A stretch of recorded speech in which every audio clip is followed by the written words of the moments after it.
Se no mundo virtual o sucesso pode se esconder numa ideia, os riscos também são grandes. Muita gente já ganhou problemas gigantes com um simples post na web. Veja o que você pode fazer para se proteger. Existem sim leis na internet. Atrás de um monitor e um teclado, muita gente acha que pode tudo com uma falsa sensação de anonimato. O internauta acredita que pode falar o que quiser, publicar qualquer coisa e por aí vai. Mas não é bem assim que funciona não, hein? Você até pode fazer o que bem entender na rede, mas deve estar ciente de que para cada ação não pensada há consequências. E muitas vezes, consequências legais e jurídicas.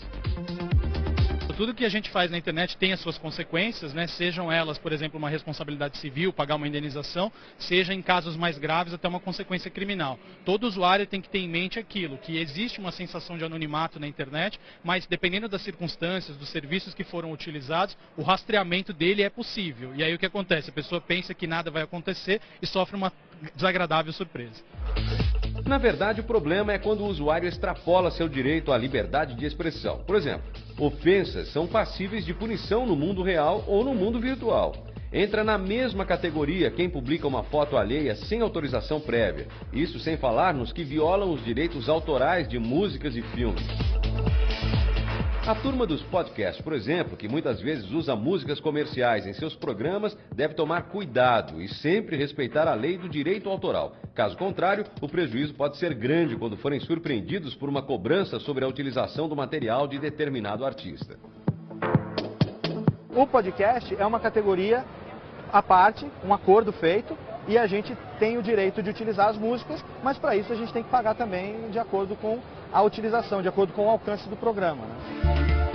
Há casos notórios de problemas assim na internet. Talvez um dos mais fatídicos aqui no Brasil seja o de uma estudante de direito que no dia do segundo turno das eleições presidenciais do ano passado postou declarações preconceituosas contra os nordestinos em seus perfis no Twitter e Facebook.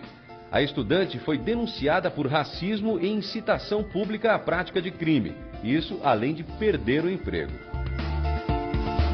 Isso já está razoavelmente robusto, o judiciário no Brasil já conhece bem essas iniciativas de uma maneira geral, ou seja, não é que o juiz nunca ouviu falar disso, o crime na internet é uma coisa raríssima para ele, só que é óbvio, a compreensão da internet, os limites do que é possível, o que não é possível fazer, ainda estão um pouco aquém do que deveriam ser. O exemplo disso é que em algumas situações, alguns juízes mandam bloquear, por exemplo, o acesso a sites ou coisas assim. E é uma solução totalmente paliativa, quer dizer, bloquear um site não tira ele de onde ele está, não é uma solução real, entendeu?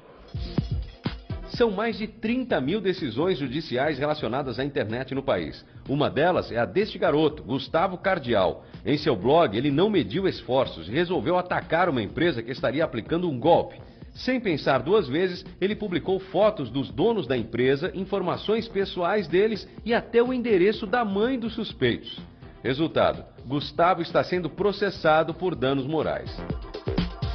Tem coisas que talvez eu até imaginava quando eu estava publicando tudo que eu talvez devesse ter tido mais restrições em relação às informações que eu estava publicando. Apesar de acreditar que estava fazendo algo em prol dos outros internautas que poderiam ser vítimas dos supostos golpistas, o estudante foi surpreendido e agora, quase 2 anos depois do início da novela, toma muito mais cuidado com qualquer coisa que venha a publicar. Recomendo todo cuidado, assim, você pensar se você faria isso na real sem o computador, pensar nisso. Se não fizer, talvez você então, se você não faria, talvez você não deva publicar então. Para se manter longe dessas frias, acesse sempre o olhardigital.com.br. Lá você encontra desde uma matéria que ensina e ajuda você a escolher imagens livres de direito autoral, até uma matéria completa sobre esse caso que acabou levando Gustavo à justiça. Acesse e confira.